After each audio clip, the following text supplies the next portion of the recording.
Good evening and welcome back to Bugs' DCS Cruise. Tonight we're going to continue with part 3 of the review series of the Virpil VPC WarBRD-D Joystick Base. And tonight we're going to be flying the Warbird series of aircraft. We find ourselves strapped into the P-47 Thunderbolt tonight. I also do have the TF-51 that came standard with DCS and the BF-109, but it's been a little while since I've flown the 109, and I am not even sure my controls are mapped for it after switching over from the old Thrustmaster to the Virpil base. So I will check that out, and then maybe we can do a part 2 with the Warbird series, just like the possibility with the helicopter series. So without any further ado, we're going to get the Thunderbolt prepped, ready to go, turned over, warmed up, and then get up in the air. And then we'll see how the joystick base reacts with a Warbird.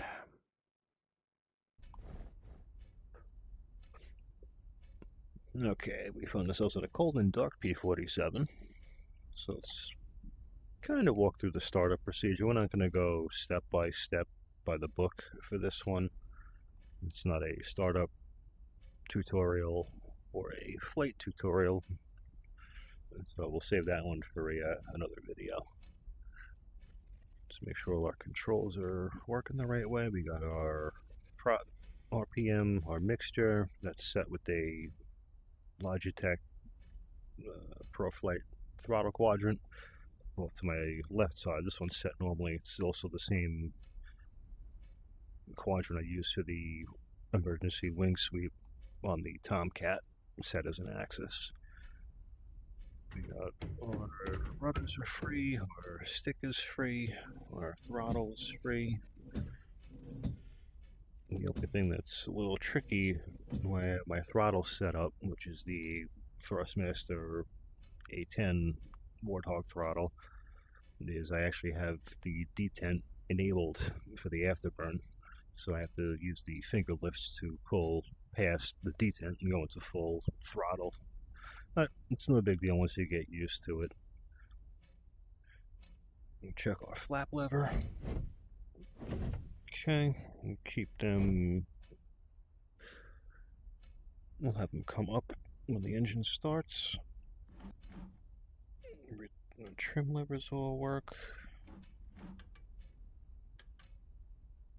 I'm hitting something. I don't. Oh, that's the radio transmit button. Never mind.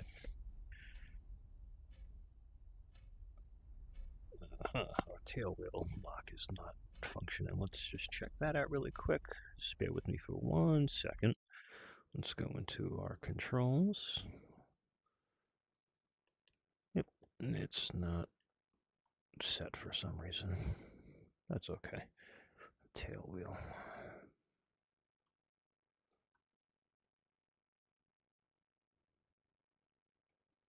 Toggle. Let's go to the. Let's just select it so we don't lose it. And slide over to the VPC. Assign that. Okay. There we go. Much better. Okay. All right. Cowl flaps are open. Oil cooler is open. Intercooler is closed. Okay, that's all off. Bags are off. Batteries off. Controls are free. Let's set the parking brake now.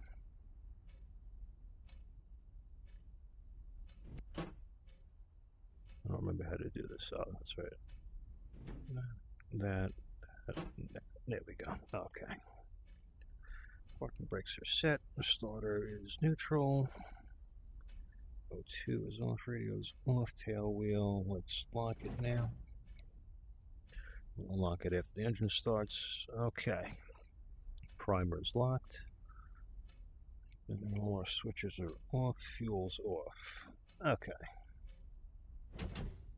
Fuel main. Battery on.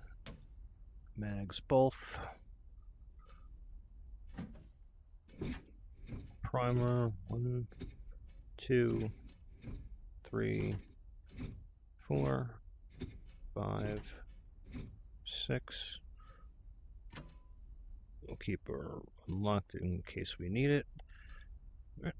Let's energize the starter and then get ready to crank her over. Hang on 1 minute.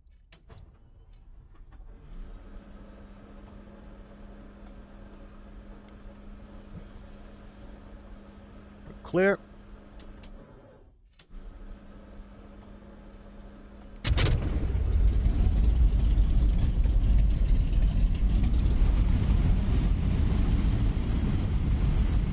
Flaps coming.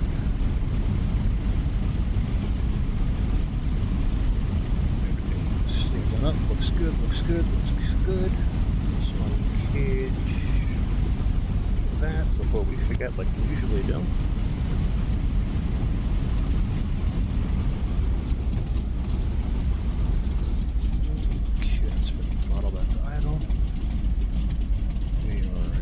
Rich. Spin the prop RPM forward a little bit. Let's clear the backfire.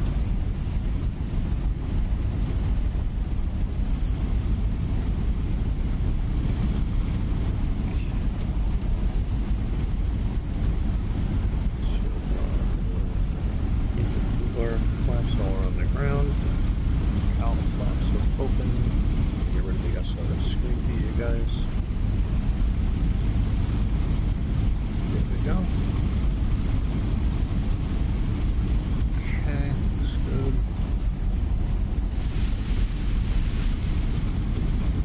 Sorry about the prop wash. Let's let our oil warm up a little bit, and then we'll get going with the flight and the review on the joystick. Just going to close the oil cooler flaps a little bit to speed this process up, and we're going to start taxiing out to the runway.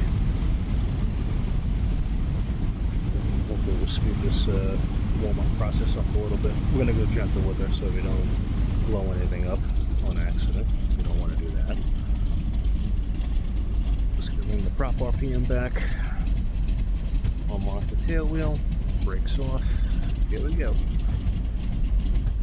You know, the P-47 is a little different from all the Warbirds. You got the differential braking to steer it. No such thing as nose wheel steering. And Thunderbolt is so large, you have to do a constant S-turn so you can see over the nose, which you'll see me doing periodically throughout the taxi sequence.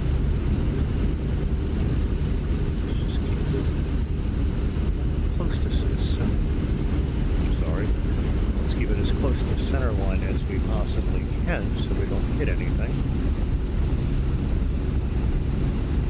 And I also do have the prop RPMs back.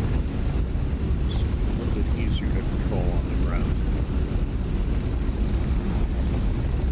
And the throttle is barely cracked.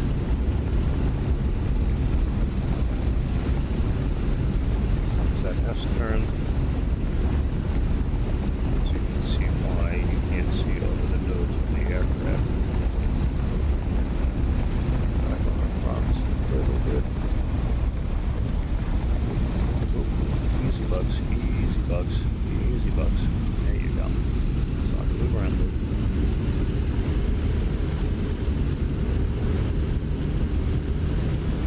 Nice and gentle.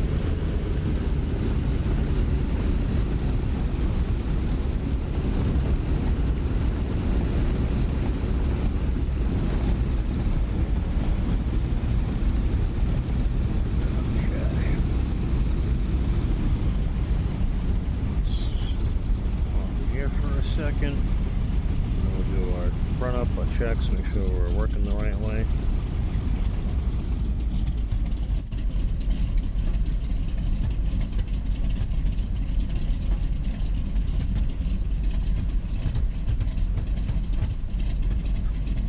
Don't like that backfiring, but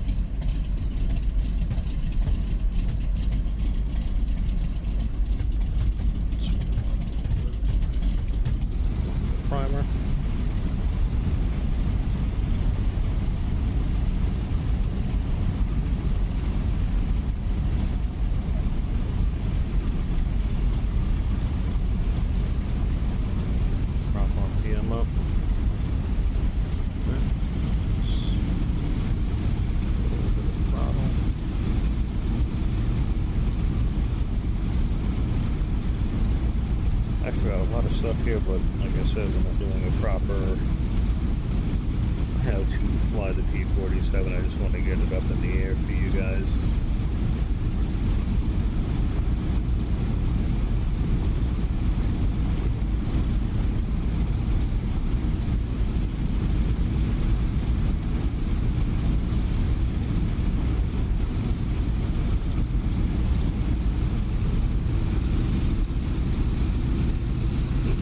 Stuff to 50 centigrade.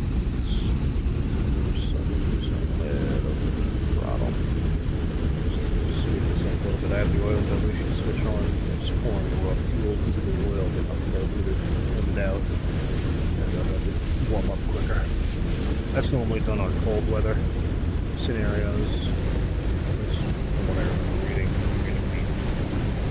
the flight manual from this aircraft. Several years ago now.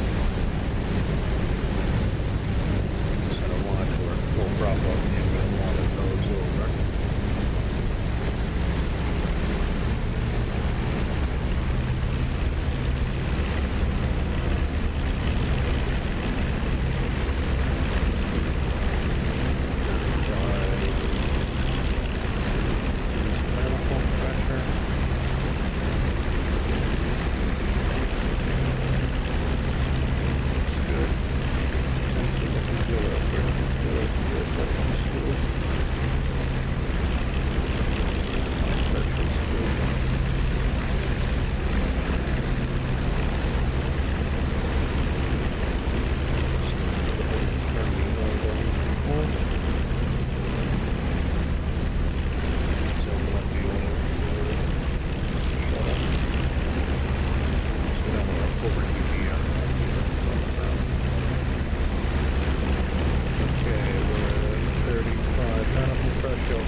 Check. Right back.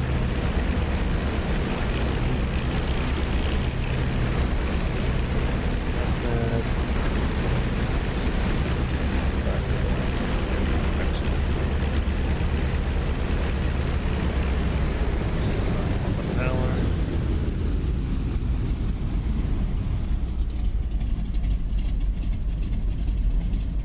Okay, let's get her lined up on the runway and let's get this going.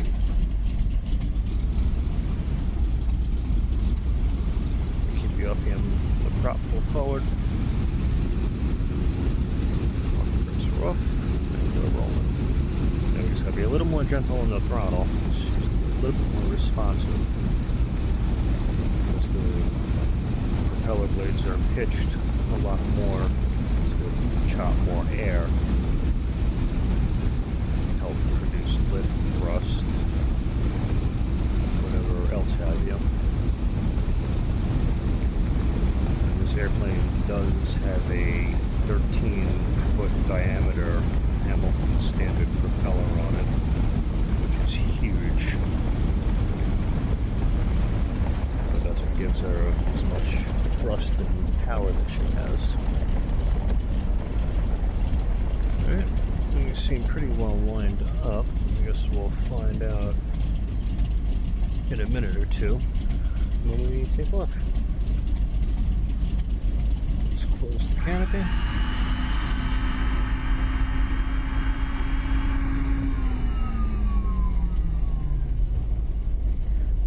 Rudders are trimmed for takeoff. Elevators neutral. Ailerons neutral. Fuel is good. Prop full forward. Mixture auto rich. For the takeoff. Fuel booster pumps on. Oil dilution's off. Primer is locked. Cowl flaps open.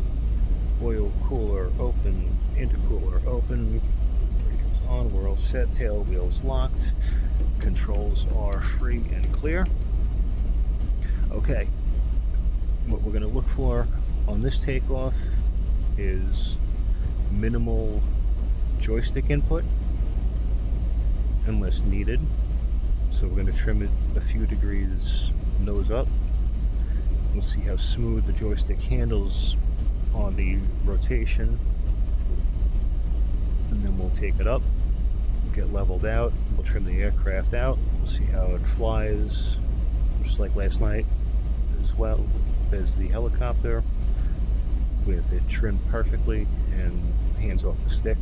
We'll see what it does.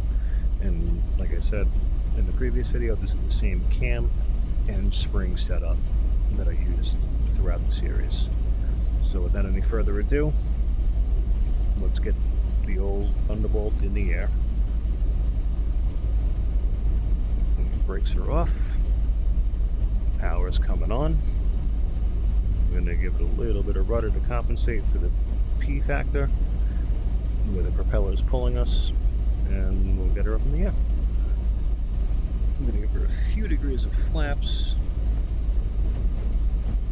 We'll give her 10 degrees. We'll give it a little bit.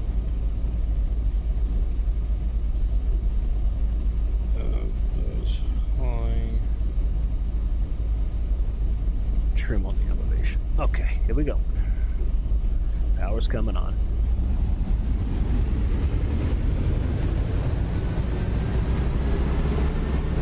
Pressure's looking good.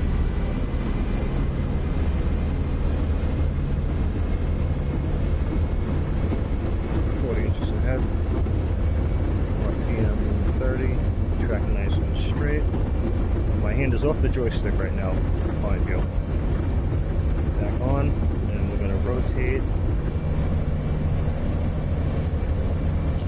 Easy, power.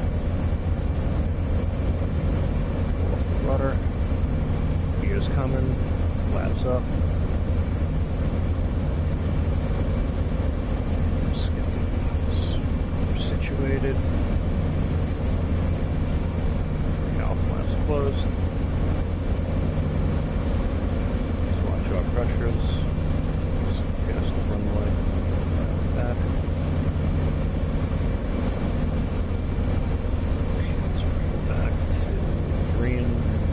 Sit at 40 for a few minutes to climb out. And we get the trim situated, and then we will start again. Just bear with me for one moment.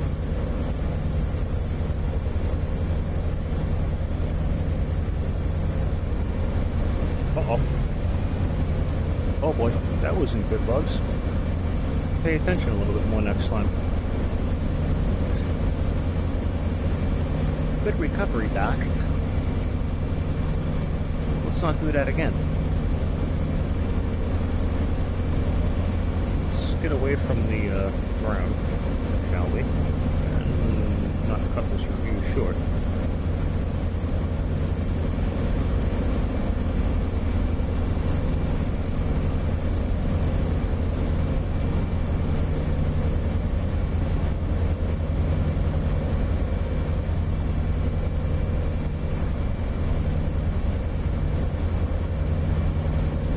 What happens when you take your eyes off of the front of the aircraft and focus on something else that you really shouldn't be watching. You should be doing it by feel, but we all make mistakes. It happens. We live and we learn, folks.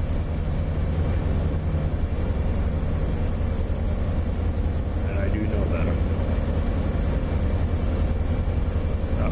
Let's take our hand off the stick and see what she wants to do. She wants to nosedive, so I don't know why this is.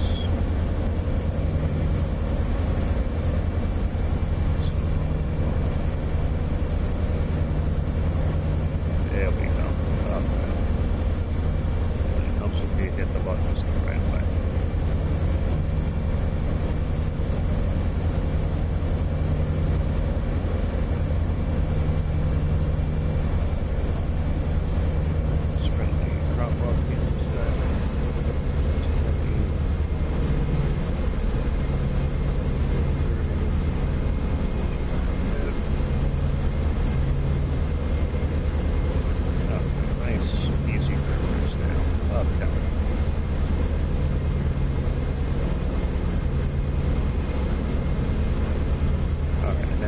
Trimming the aircraft right now using the hat trimmer.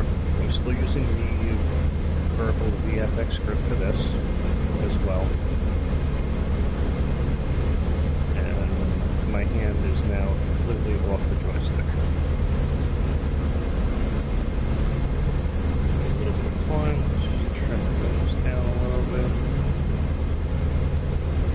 I am flying the airplane with the trim right now. As you can see, the slight joystick movements, my thumb moving the trimmer and the stick reacting to my thumb.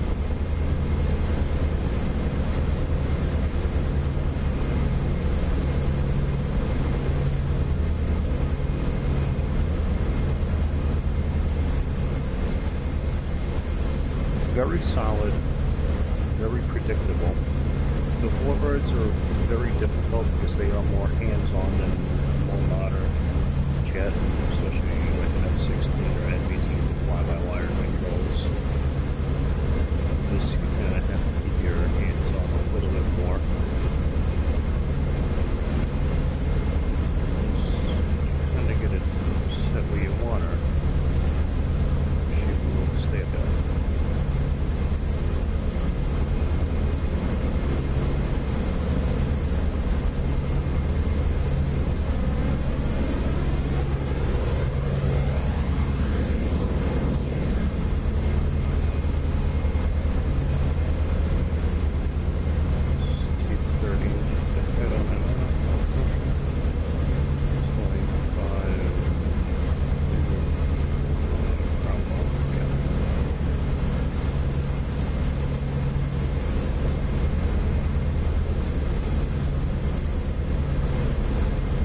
Stable. Just turn out over the water a little bit. Normally I would use the rudder to turn with this aircraft, but right now I'm just using the joystick so you can see the smoothness of the flight controls. And I am barely moving the joystick physically. Very fine movements. Finesse is the key to a lot of this.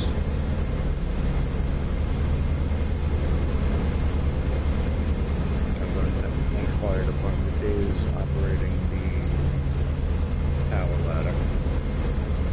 Finesse is the key to the controls.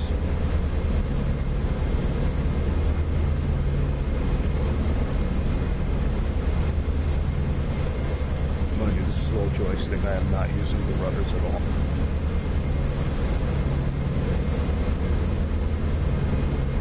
You can see them not moving. So turning just the joystick. Head over the water.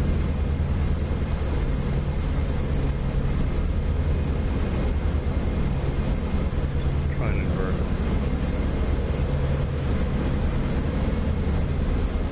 Doesn't like that too much. Just gotta be careful. It's starting to red out, and I don't want the oil pressure to build up on top of the top cylinders. Okay, now I need the rudder. And I'm gonna pull out of that before we end up in the ground.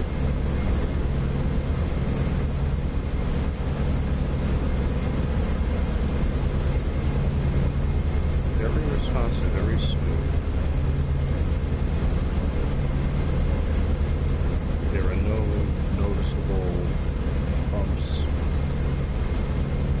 on the axis of your pitch and your roll, like some others that have the plastic gimbal in them. This is not.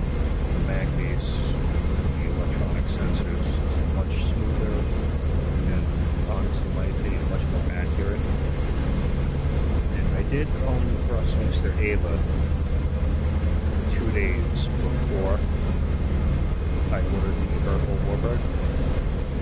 Unfortunately, I do not have it any longer, so I can't do a review on that. In comparison to the Virpil, they feel similar, but I feel I can get a lot more finer control over the VPC WarBRD than the Ava. And the other major drawback to the Ava that I had was it's not compatible with the Virpil grips.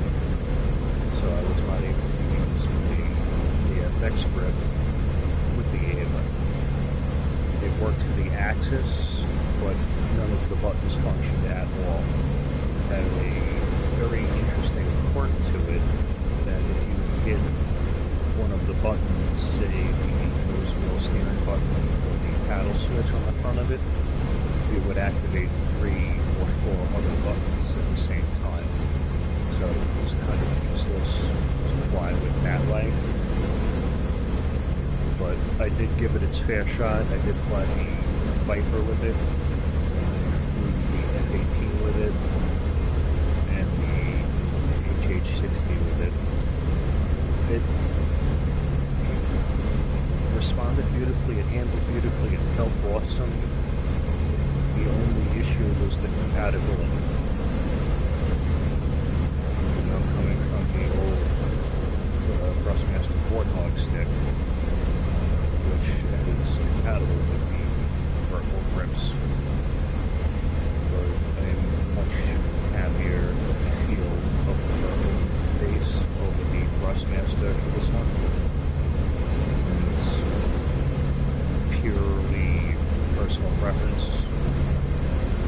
Like I said, I find I get more finer control.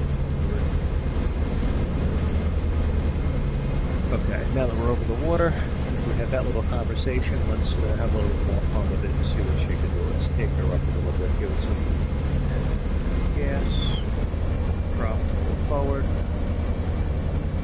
Let's bring her up a little, see what she can do. Let's see how it handles it. Kick her over.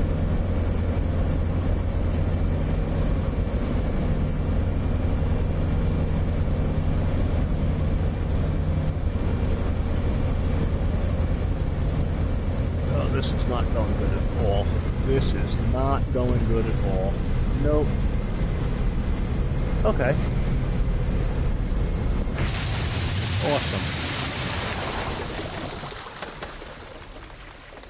That's not